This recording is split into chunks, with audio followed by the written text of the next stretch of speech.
সবাইকে অভিনন্দন, শুভেচ্ছা। আমার পক্ষ থেকে আসসালামু আলাইকুম। আমি বিশেষ একটি কথা বলতে চাই, সবাই ভালো থাকবেন।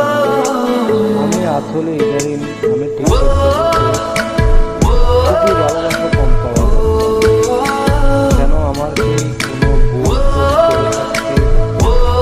করে থাকি আমাকে অবশ্যই ক্ষমা করবেন, কারণ আমি আগের মতো সময় দিতে পারি, কারণ আমি আজও দিব আমার নিজেরও তো কিছুটা পার্সোনাল ম্যাটার আছে, সেই কারণে আমি টিকটকের সময় একটু কম দিতে পারতেছি।